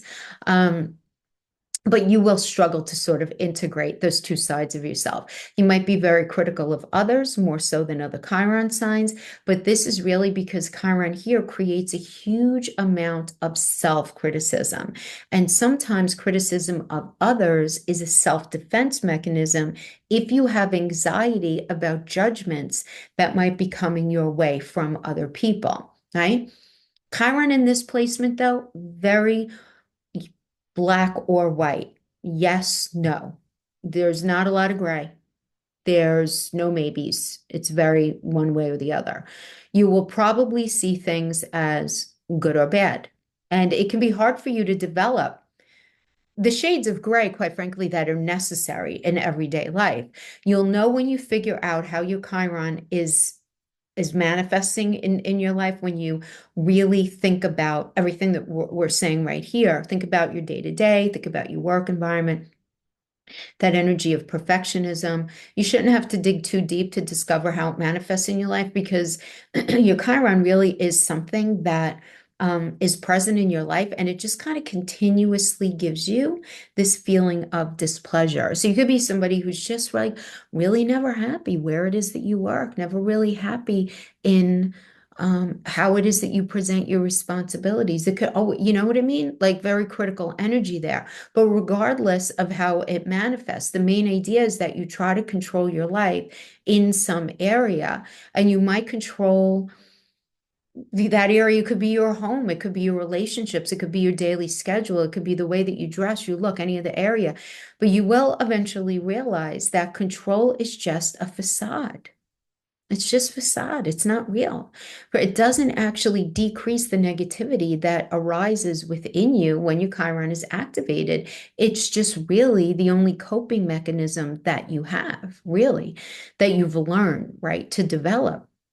And I find a lot of the time that people with their placement here are born with some of these false beliefs about themselves, just kind of be born with it.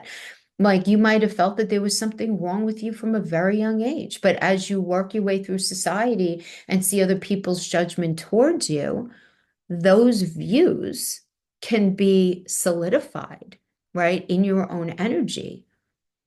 Right. But then you have to look at the fact that it might be like a self-fulfilling type of prophecy there, right?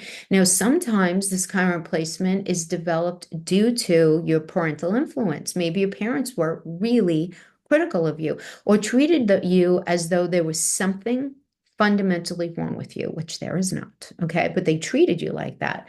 Other individuals, others of you, maybe you had awesome parents. They were amazing and they were loving and they were supportive, um, you know, and so then it's not from them, I mean, this could just be from where you were just born into this energy with a natural tendency to compare, to other people and then just feel like you're less than, regardless, right? Regardless of, reality. I do definitely recommend that you work with the emotions that you feel and you really don't diminish your feelings of being less than. Don't diminish your feelings of maybe I am too critical. Maybe I am this way, right? Don't diminish it. Look at why it is that you are, and then try to catch yourself, right? I mean, that's really, it's just about pulling ourselves out, right?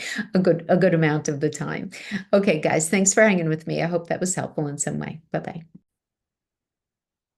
Chiron in Libra and or the seventh house.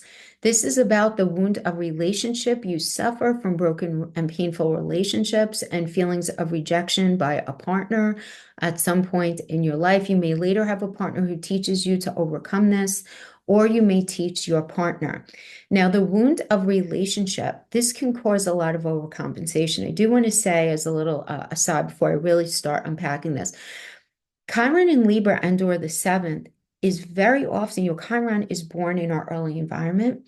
So if you think back to your parents' relationship, if they argued, you probably didn't see a lot of resolution, or there was some sort of like unhealthy handling of relationship and connectedness early in your life. And because of that, you bring that into your relationships. This is nothing that you do intentionally. This is nothing, have grace with yourself, right? I mean, this is just part of this placement, right? But let's just, again, unpack here. Now, we do tend to overcompensate, as I mentioned a moment ago, in chironic areas by becoming a bit extreme. It's natural to try to fix the wound, but I often find that we chase the solution to fix our Chiron instead of uncovering the solution inside of us, which is, I'm going to talk more about this at the end of the video, how we can actually pragmatically deal with it in our chart, but it's not by pushing it out of our minds, right? That doesn't work, right? Now, unlike other celestial bodies, it's hard to ignore your Chiron. It will hit you in the face over and over again, and it makes it pretty terrible, especially if you don't know how to work with it. So the Chiron wound is especially difficult for you because it is all about this idea of relationships, right? And that's something that we deal with every single day, right? So a lot of you may feel like there's something just missing, like fundamentally missing from relationships, that there's something, and but this is the thing, right? When you go into relationships, there needs to be this understanding that, are you going into a relationship to try to heal a part of you, try to gain some sort of wisdom, right? I mean, these are why are the relationships happening? I mean, and I know that sounds kind of silly, but it is something worth asking yourself about, right? Because you are looking to fix the wound, right? And a lot of times here, it's like trying to fix it through relationship because you feel like there's something fundamentally missing from your life. Now, usually that something is a soulmate energy. Now, it's not always just about relationships because it could also be about having to do with a boss is a contract. Some of that is very connected to fairness and it's very connected to our employment. Now, it's like this journey of like trying to find something that you feel really connected to, right? On that soul connected energy. And with Chiron here, you could feel like there's this hole inside of you, and you could spend a lot of time trying to fill it with things from the outside world.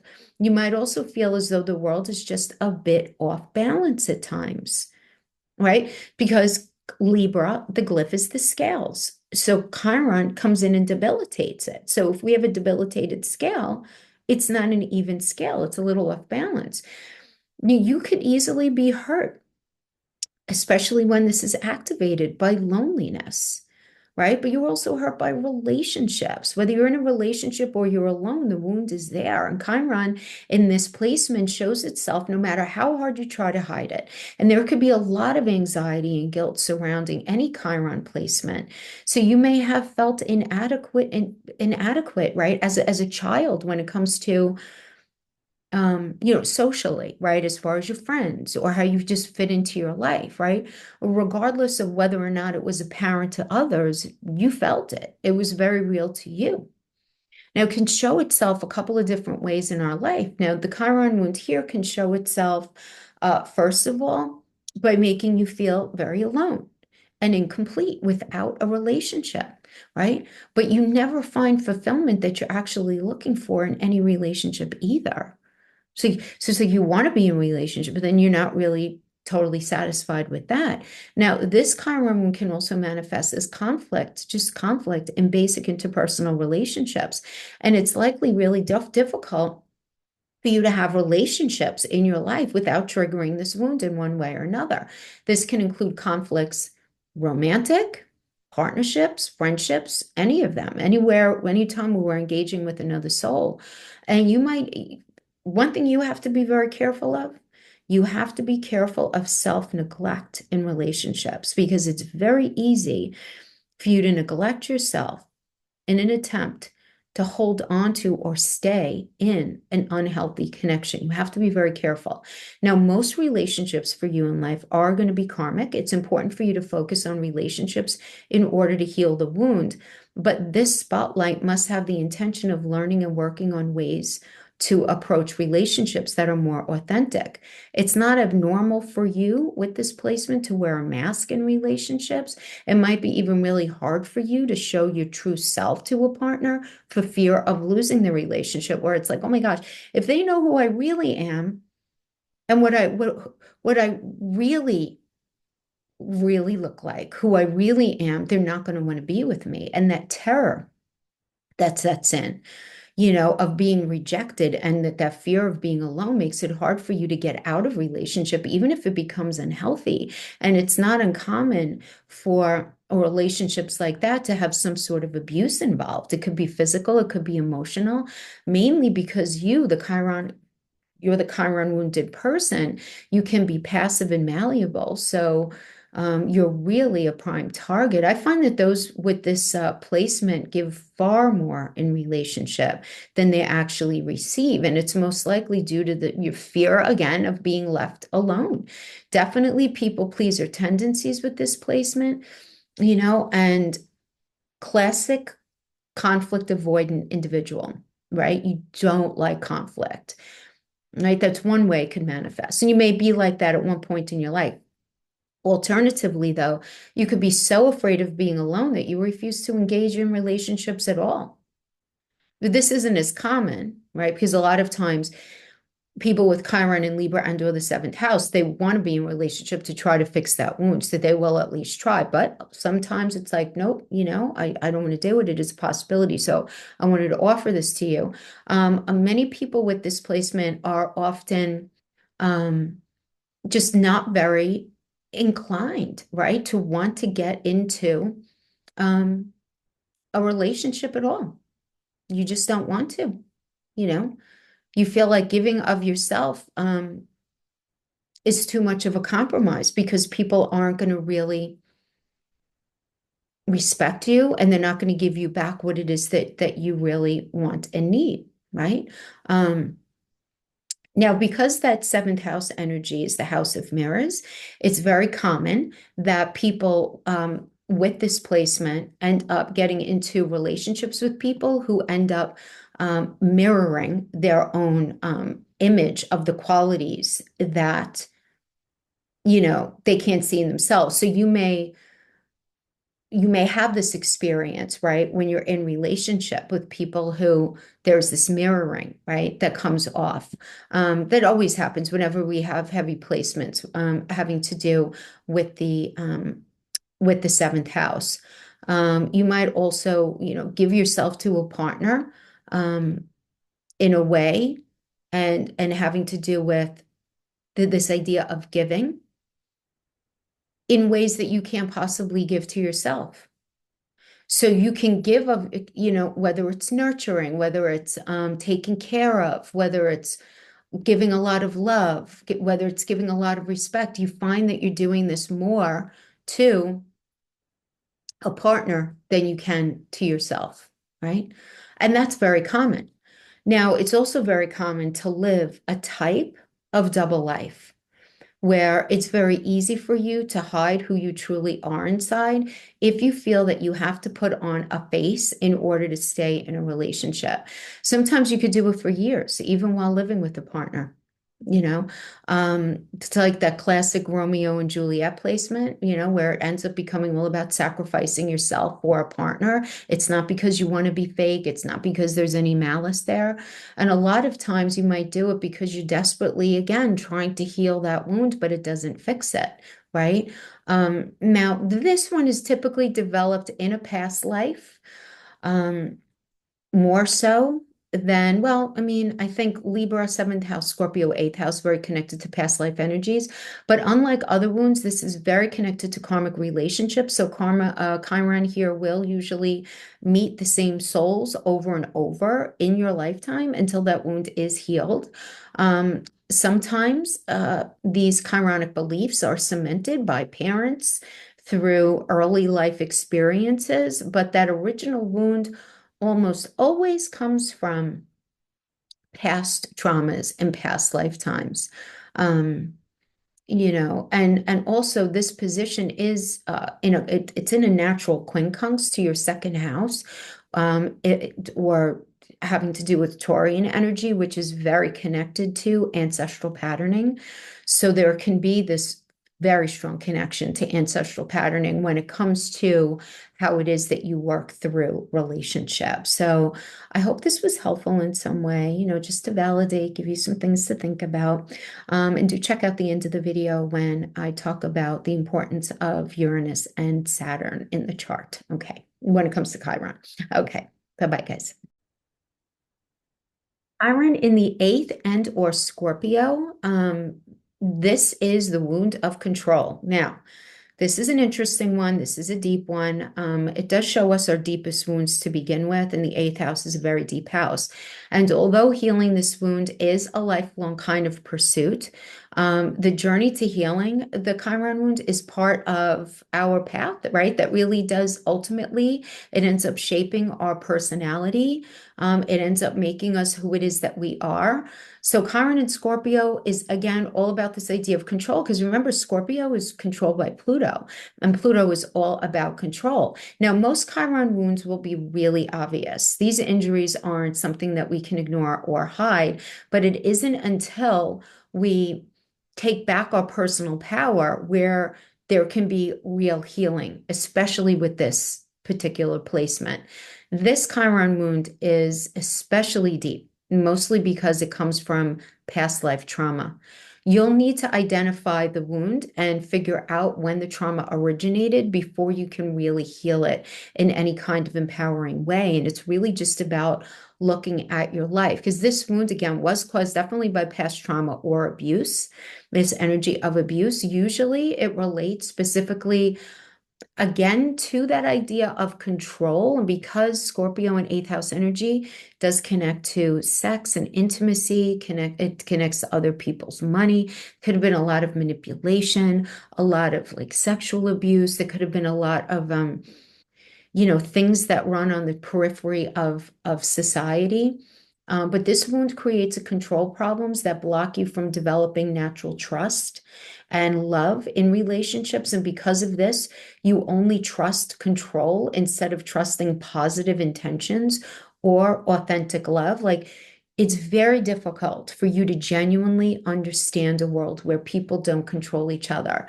And I find that this wound often manifests as inner negative talk that's projected onto the self, the body, or other people.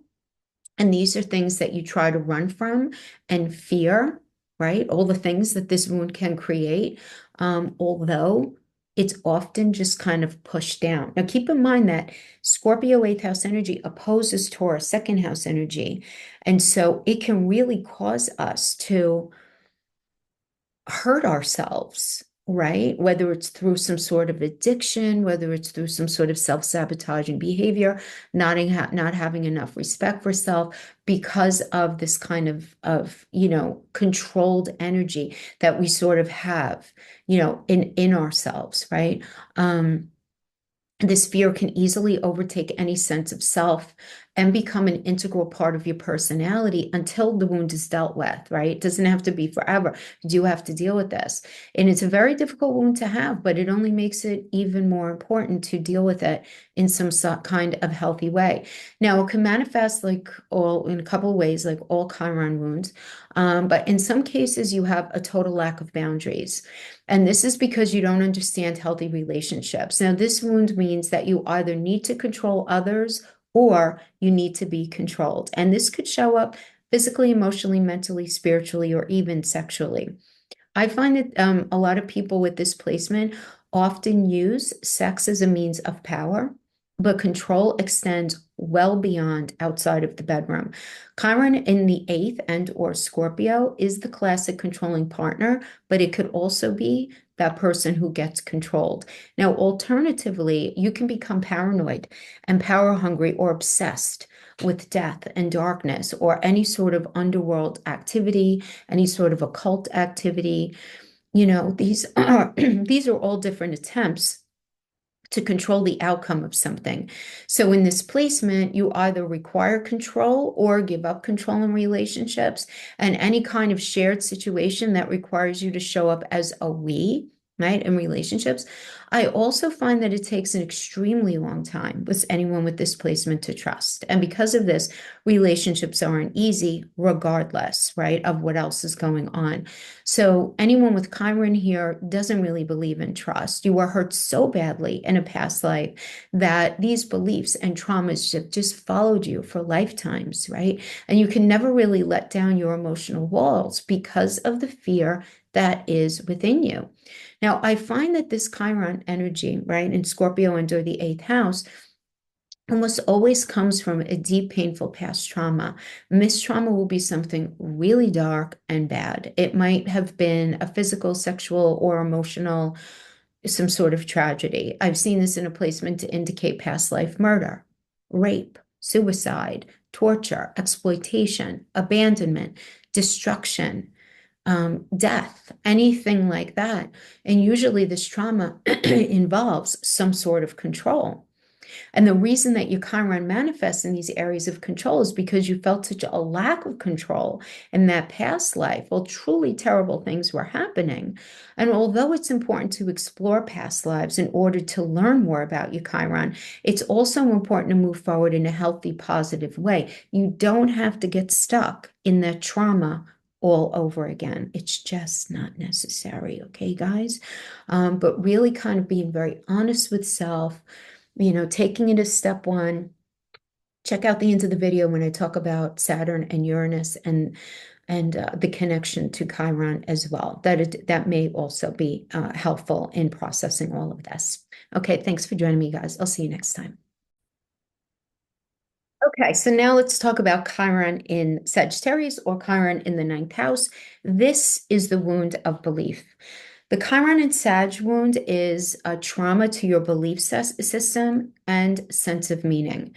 You have been wounded in either a past life or in childhood in a way that makes it really difficult for you to truly believe in anything. And even though you're probably very good at logically thinking about beliefs, you might feel like you're on a never-ending search to actually discover your own beliefs. Nothing ever feels permanent, and you just don't know what the purpose of life really is, no matter how hard you try. And Chiron in Sag and/or the ninth house is all about disconnection.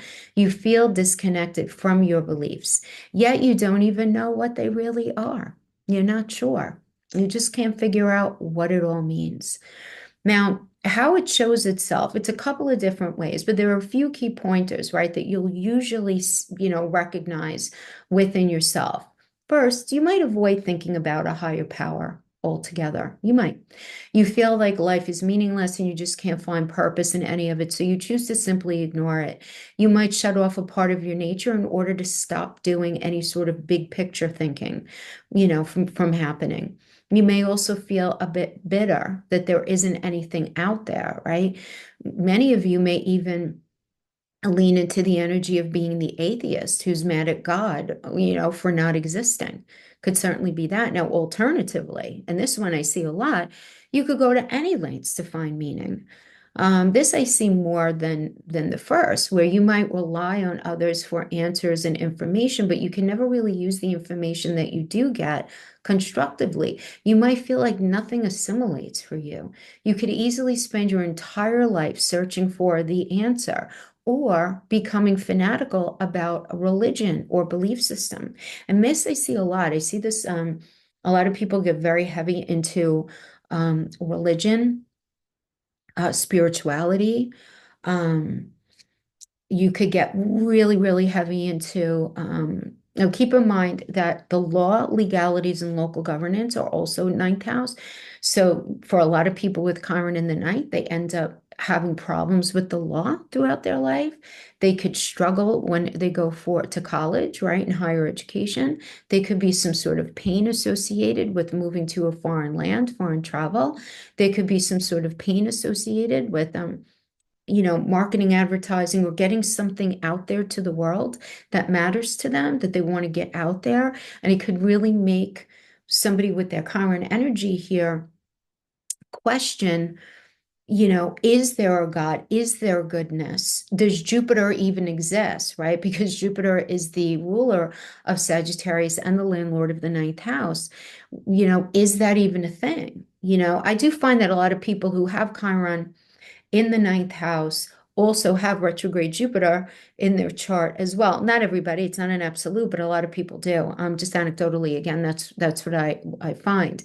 But this idea, right, of trying to find meaning, right? Again, it could be religion, it could just be another belief system, even though you don't feel that any one system actually answers all of your questions deep down. I find that a lot of people with this placement, they don't like to be boxed in or tied down, especially in the area that Chiron is in your chart, right? So if it would be in, if you have it in Sagittarius, it could be in any house. But if you happen to have it in the ninth house, that would be the area. So you really don't want to feel boxed into like one belief system, one religion, one way of thinking about politics. Maybe you're like the classic independent, or something like that. You just don't want to be too boxed in, right? A lot of wanderlust energy as well that you can have in your soul, but they can be challenges in being able to play it out, having to do with like travel and doing things like that, right? That you really, really want. And this is usually because you feel boxed in by the meaning of life anyway, just to begin with. So you can't handle any more restriction from outside sources. Now, typically, this Chiron placement wound comes from past life trauma, which could cause you to stop believing in whatever it is that you feel very passionately about. Now, I do want to say that because the ninth house is the house where we experience the manifestation of father energy, there could be something about your father that you find painful. It doesn't mean that you don't love your father, but there's something some sort of pain that you experienced with father energy or for father energy in your lifetime as well. It's a very deep connection to that. Now, and this could be, again, any kind of trauma. But whatever happened to you, the key issue is that you thought that the trauma happened because God, the universe, your belief system, or your father or the law wasn't there for you. Like there's this very identifiable recognition that somebody was not there for you, right, in that way that you needed, right, in order to have this energy manifest in a healthier way. Okay. You felt that you were left alone, right? So that idea of faith and belief, maybe it's not real, because to you it's not. That's one way. Now, alternatively, you might have been taught during your childhood that there is nothing out there, and there's nothing to believe in, and that religion is a bunch of hokey pokey, and it's not there. You might have searched for something without ever finding it, being told that there's nothing, and then you say, but there must be, and you're looking for it, and you going out there into the world. I mean, a lot of people, more people than not, very extremes when it comes to faith, spirituality, belief system. Either they're totally like really into spirituality, but they don't recognize a God, or they're really religious into God, and they're always on this search where there's never this absolute acceptance that this is all it is. This is the answer to this thing, right? So it's not like as a lifelong transit, political parties could change from Republican to Democrat, Democrat to Republican, and to independent to libertarian, really common. They could be looking at different religions. I have one of my clients has this placement and double, right? Double energy in there, and ends up getting their doctorate in apologetics, which is like the study of all religions, right? Because he was raised one way and then he studied another thing, and he was just on this lifelong search. And he says he still is, even though he's got his PhD in apologetics and all the different types of religion. So, apply that however you see fit. But there's nothing wrong with figuring out something out of the norm that just works for you, that just works for you.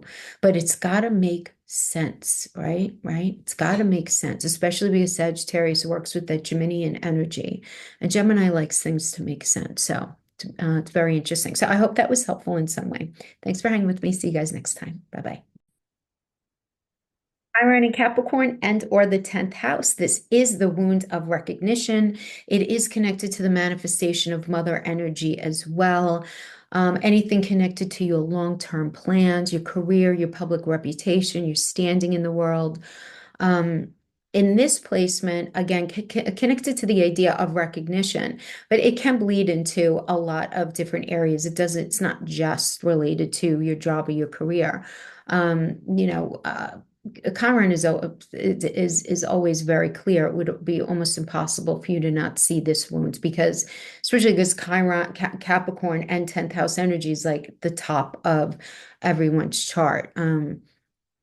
But you're going to feel it, and you're going to feel forced to actually heal this wound at some point in your life.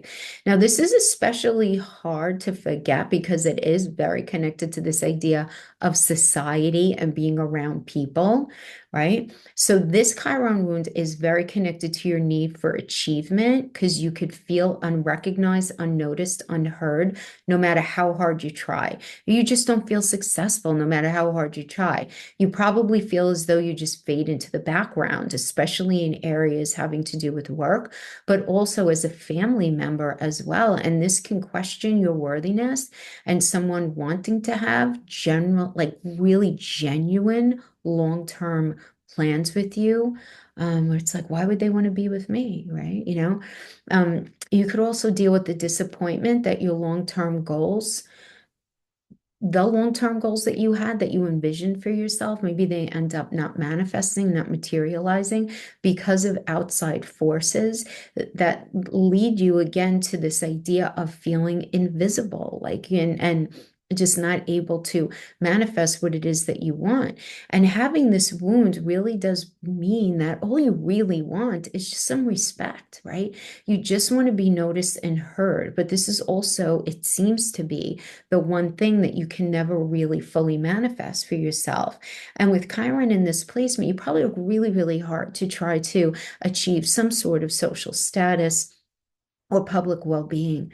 This doesn't necessarily mean that you're a social climber in any way, because that could be like a negative connotation, but you just might be really, really, really super socially conscious of what you say, how you say it.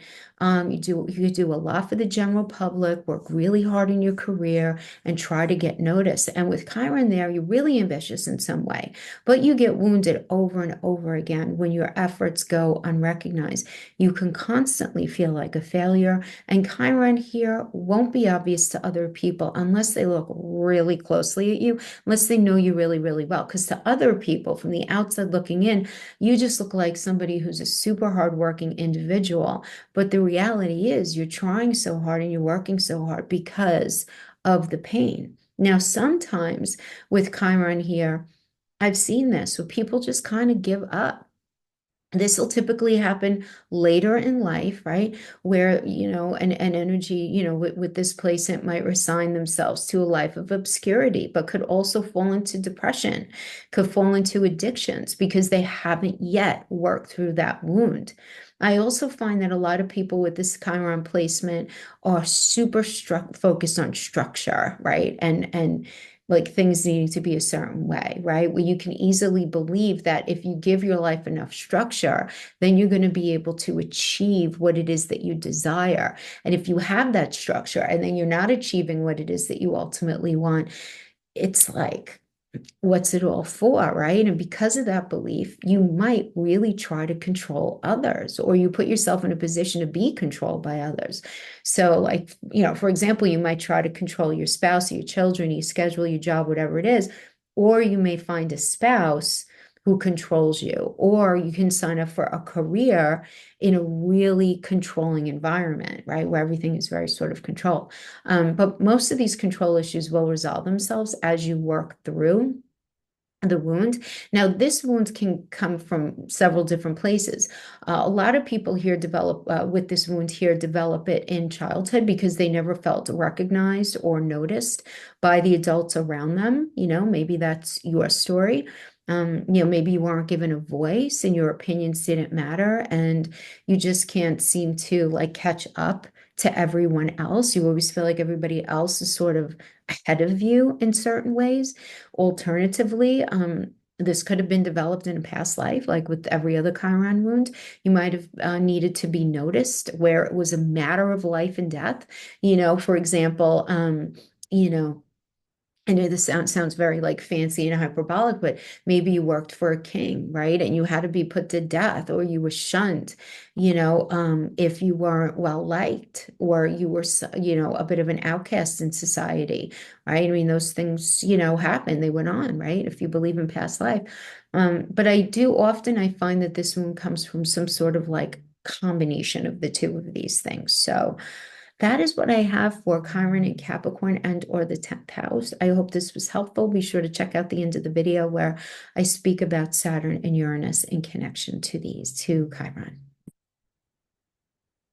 So Chiron in the 11th house and or Aquarius is the wound of goals and gains, as well as friends and groups. So Chiron in this placement can show up as a wound related to individuality, group participation, you being able to go after what it actually is that you want in life. There could be some sort of wound around community in general. It could also indicate some sort of wound surrounding older siblings, stepchildren, grandchildren, daughter-in-laws, or son-in-laws, any sort of wound connected to those relationships. Now, on another level, this idea of a wound of goals and gains. This placement is very connected to our future. Do we have enough money for retirement? This kind of thing. So with Chiron here, remember, it's a false narrative where you'll never feel like you have enough. I don't have enough to retire. I'm not doing enough to reach my goals. There could be, again, now there could also be a lot of challenges at some point in your life around friendships, right? I mean, this could have been, very early on, and then it makes you very questionable around friendships, right? You likely avoid expressing original, right? Because Aquarius is very original, 11th house, very original house. So you likely avoid expressing original ideas because you fear that you won't be accepted or understood. You might feel enslaved by society in general or the way that groups think, where you feel that you must conform or else. You likely feel uncomfortable doing things out of the box for fear of repercussions. Even though you might conform on the outside, you struggle to understand why the group works as it does. Your sense of individualism bleeds through when you speak, when people are around you. It does. You can't help it. If you're unique and you have something special that you bring to the table, and that could be a struggle where it's like, where do I fit in here? Now, alternatively, you might reject society completely. You feel alienated because you think differently. So you can easily become rebellious or destructive with the intention to hurt as you've been wounded, right? But with Chiron here, you really want to avoid going to any extreme, where you're being either really rebellious or you're keeping your mouth shut. You really, instead see what you do have in common, where you can find common ground, where you can find balance, even when it comes to your goals and gains. The idea is try to find balance, right? Because you have very unique views for a reason, right? This is a very special placement for Chiron. You were sent here to share those unique ideas and ideologies with other people. How can you help by expressing your own needs and your inner self in a really positive and constructive way? Really thinking about asking and answering, what can you offer? Is there a group that will accept you because you bring something special to the table? And what is that? You're incredibly capable of contributing quite a lot to other people, if not the larger society. I mean, this is again, a very special placement. So healing comes, though, here from reconciling your individual needs with those of society and expressing both in a positive and constructive way. Ultimately, you will learn how to be an individual, like within a group, by avoiding losing yourself in all of that, right? Where you really embrace your own individuality. Okay, guys, I hope that was helpful. Thanks for joining me. I'll see you next time. Bye-bye. Chiron in Pisces and or the 12th house. This is again, Chiron is where we have sustained our deepest wound, and it can never be completely healed, but it can be transmuted for good. Chiron here is especially interesting placement because it represents duality. There is a push and pull with this sign. Remember the glyph for Pisces, the twin fish, but they're going in opposite directions. So there's a real push-pull, right? You want to be one with the universe, but you also feel that you cannot be because of your human nature. So Chiron in this placement is all about a loss of trust in the universe. And with Chiron here, you don't completely believe in the oneness of all that is. In that first scenario, you have a deep fear of being hurt by the universe or the forces at play. You might feel like the world is unfair or merciless, or that you've been somehow left out to dry. Often, this placement does indicate having a sense of betrayal, and it's very real. You feel that the universe was not there for you when you needed it, and it's very real. You could also equally so feel a sense of victimization. Chiron here has a significant amount to do with fate. You likely think, even subconsciously, that you were dealt an unfair hand in life, just in general. And if you resonate with that, then your biggest issue is that you've emotionally disconnected. The pain that you feel by that rejection from the universe overwhelmed you and you shut down. That's on one hand.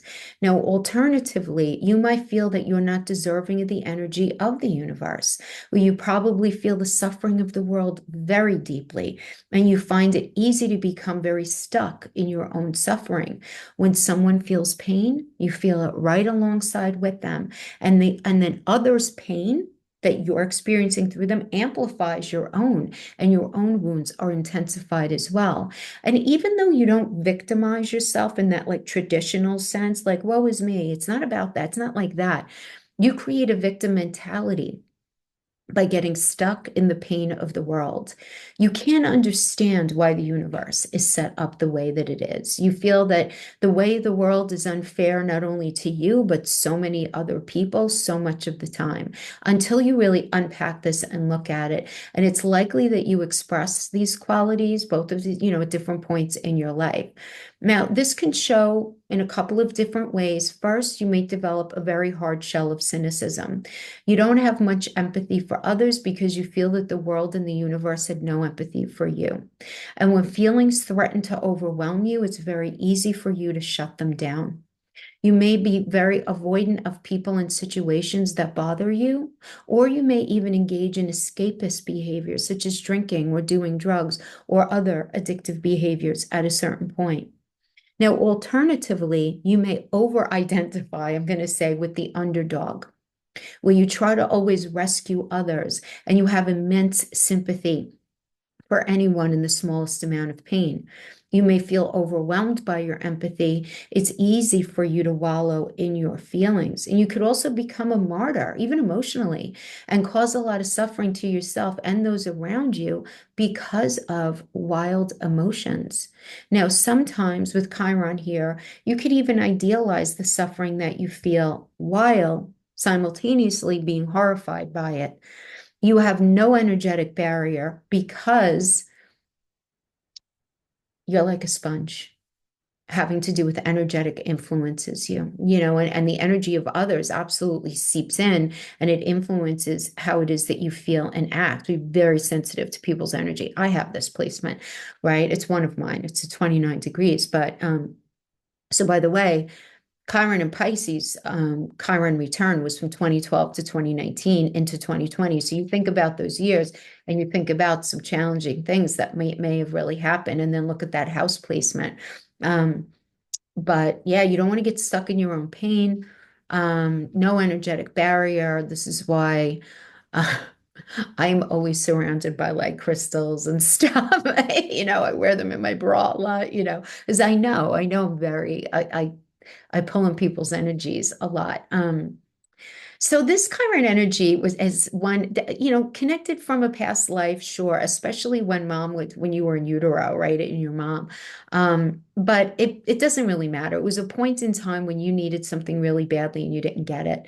Early environment, past life, doesn't really matter, where you felt like the universe let you down in a way to make you believe that you weren't important. And these negative feelings created a deep wound surrounding your connectedness to the universe and your importance in the world. You just felt less important than other people. Sometimes it's from past life, it's childhood, it doesn't really matter. But a lot of you probably didn't have your accomplishments noticed in this lifetime.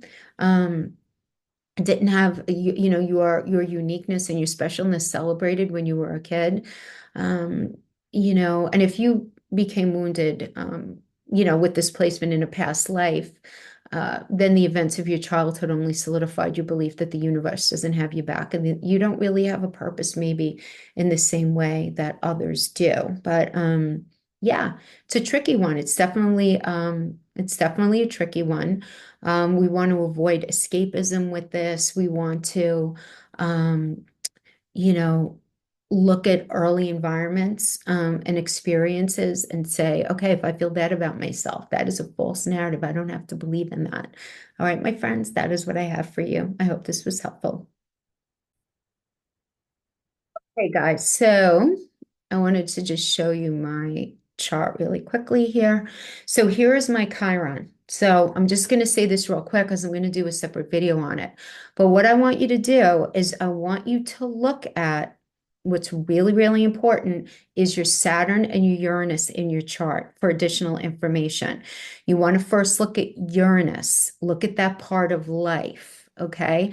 And then look at your Saturn energy. This is where you were most deeply impacted by the shocking shakeups in your life, right? Where the Saturn energy is. And in order to heal it, we have to go back to Chiron and go 1, 2, 3 houses in one direction, 1, 2, 3 houses in another. So for me, in order to heal my Chiron, I have to work my 6th and 12th house axis. 12th house is where tarot lives. It's spirituality, it's meditation, it's sleep. It's where the veil is very thin. 6th house has to do with health and taking care of myself and working towards taking care of myself. That has been the biggest godsend for me, to work through Uranus energy and the house manifestation of Father energy, Saturn, my early environment. Uranus and Virgo, I was very sick as a child. It deeply impacted my home environment. This is why I have my Chiron and Pisces cusp. I had a lot of pain surrounding this part of my life. So what did I have to do in order to actually get over this? Well, I actually was so into fitness and health that I owned a gym in Manhattan for 10 years. I became an aerobic instructor, a personal trainer, a licensed massage therapist, nutritionist, herbalist. I kind of ran through the whole gamut, right? I've been studying tarot and astrology since I'm 9 years old. I'm meant to be a healer in this energy. I'm meant to be a healer for people through the realm of communication. This is what I'm meant to do. And it's through that energy that I end up healing my Chiron. So it's a quick drive-by. I'm going to be doing a separate video on it to talk about Uranus, to talk about Saturn throughout the houses, and to just give you some more tools in your toolbox to unpack it a little bit more. And I should have that out by next week. Thank you so much for joining me, and I'll see you guys next time. Bye-bye.